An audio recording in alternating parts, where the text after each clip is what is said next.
Hello, ladies. This is round two of sleep terrors for adult women. So sorry, I don't know what happened to my audio. I used a different mic last time. Nevertheless, maybe it'll be better this time around. So let's learn about sleep terrors in adult women. And I think what prompted this, I was speaking with a friend recently who was saying that he was working as a dentist, and he was working with a woman who had a lot of night terrors. And lo and behold, after he was able to help her breathe better and treat her obstructive sleep apnea, they resolved, which is really interesting because, I was thinking, wow, night terrors in adults, it's not common. It certainly can happen, but let's dive right in to learn more about it. So, when we think of a night terror, it's within the category of sleep medicine that we call a parasomnia. So, what is a parasomnia? Really, it's just an abnormal movement, whether it be a vocalization at night when you're sleeping. And night terrors fit along with it because it's a partial arousal. So you're waking up with feelings of really intense emotions like screaming, crying. And it's really hard to console someone who's going through this. Sometimes, if you try to redirect someone who has this night terror, it can lead to more like yelling or screaming or disorientation. Sometimes it's associated with like hyperventilating, like you feel like it's super real. Your heart rate can be up, sweating. And the thing about this is for kids who we really see it more common in, they actually don't remember it. For whatever reason, adults can potentially remember parts of this parasomnia. And one thing to note is the timing of it. So night terrors are considered a non-REM phenomenon. So to learn more about sleep stages, there's one through three in REM. I do have a sleep basic videos all about sleep stages. And since it's a non-REM phenomenon, we have more of this during the first half of the night. So, or even the first third of the night. So timing is really important if you are experiencing this. A lot of the episodes are pretty brief, but they can last maybe up to 30 to 40 minutes. And really something more common in kids. So if you do have young kids have more deep sleep, stage three sleep, where parasomnias tend to occur 15 to 56%. With that said, it can still happen in adulthood where the rate is 2%, and then as you get older, it's like 1%. So elderly adults who do have out their dreams, scream, yell, it may not necessarily be night terror. However, it's such a commonly used term. It may be more REM behavior disorder or sleep talking, or even nocturnal panic attacks. And that is something to differentiate between the two because, a lot of us do have anxiety and sometimes it can come up at night.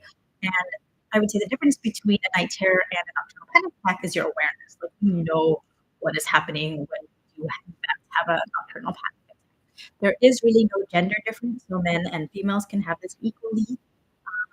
And think about the triggers. So in medicine, sleep medicine, we always look for what stimulated this to happen. Sometimes it's sleep deprivation.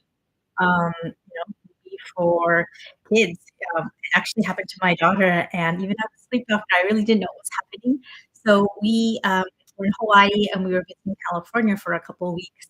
And the first 2 to 3 nights when that we were in California, my daughter would just wake up. I think it was around 11 o'clock, go to the bathroom, start screaming, say really like funny things that didn't really make sense, and then go back to sleep. And then when she was old enough where we could ask her about it, she goes, "What are you talking about?" And then I was really concerned. My husband's like, "Does she need to see a psychologist?" And then after it happened again, I started putting two and two together, and I was like, "Oh no, she's actually having a night terror where it makes sense. It's triggered from not sleeping as much. There's a time difference between Hawaii and California.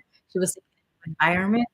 So those are things to consider. Also, potential triggers are things like migraines, issues with their thyroid, specifically hyperthyroidism, head injuries, and certain infections of the brain may cause things like this.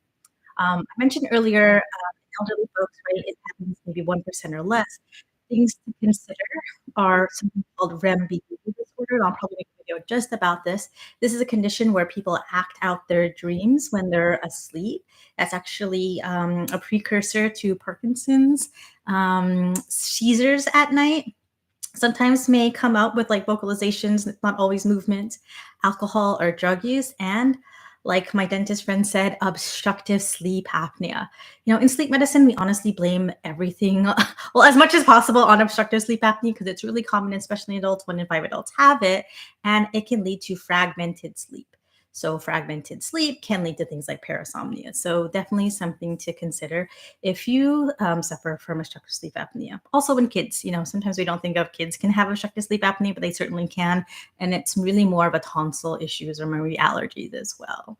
So going back to nocturnal panic attacks, they actually are pretty common. If you do have an underlying panic disorder, some of the research shows between 44 and 71% can have nocturnal panic attacks. And the treatment for that, right, always goes down to treat the underlying cause. So something like cognitive behavioral therapy for anxiety. So find a really good therapist or psychiatrist who is really keen to treating anxiety disorders can help with that symptom. What else? So in terms of parasomnias, I would say sometimes when you think of if you have like kids that have it or even potentially adults, if you've already changed up maybe some of your environment, it's as comfortable as possible, you control your stress as much as possible, like what else can you do? Some of the research may suggest waking someone up before it happens, if it happens on a regular basis. I don't know. I feel like I've had some kids who've had sleep terrors and the parents have tried that. It's a little bit like plus minus. Again, I'm always, since I'm a medical sleep doctor, I'm super biased. I always would recommend to get that sleep study to rule out obstructive sleep apnea. For adults, if your insurance only covers that home sleep apnea test as an initial test, don't stop there. There's a lot of different kits that are out there. Actually, I'm going to show you one. If I have it here, it's called the Night Owl. And it's really interesting. It's so small. It's just like this little button you put on your finger. And I had a patient use it recently, not for night terrors, but I'm just talking about sleep apnea. And it was normal. And she had like all the clinical signs and symptoms for it. So I'm going to have to give a call and let her know that, your test was normal. And we need to get you the in-lab test because that is really the best test. I mean, if you do have night terrors and they aren't getting better, please seek help from your physician or even see a sleep doctor. See if you are a candidate. You don't necessarily have to get a sleep study, but maybe if you've tried some of the things like avoiding alcohol, controlling your stress, you've already had your anxiety taken care of and it's still happening, always, talk to your doctor and see if you could potentially need a sleep study. For something like this, it probably would be more beneficial to go to the lab because there's a technician there, they're listening to you, there's a microphone. And if you're getting up at all, right, there's a video camera where they can monitor that. So parasomnias is a classification of where night terrors do occur. It can certainly happen in adult women, but I would say probably it may be secondary more to obstructive sleep apnea, stress, or anxiety, which I don't think anyone is immune to getting in today's modern society. But with that said, I always want to leave you with hope because there are really good treatment options and it just really depends on the underlying cause. So if you are someone who is experiencing night terrors, try to find out the trigger. And if you can make those changes, good, and they get better. If not, talk to your healthcare provider where they may not exactly know what to do. But then if not, come see a sleep doctor. If you're in Hawaii or California, you're welcome to see me. My clinical practice is sleeplifemed.com. Otherwise, you can shoot me an email, hello@sleephoria.health, and I can lead you into the right direction and find a really good sleep professional in your area. Hope you found this video helpful. For more, please subscribe, tell your friends, and looking forward to see you in the next mini webinar all about sleep health. Thanks so much. Have a great rest of your day.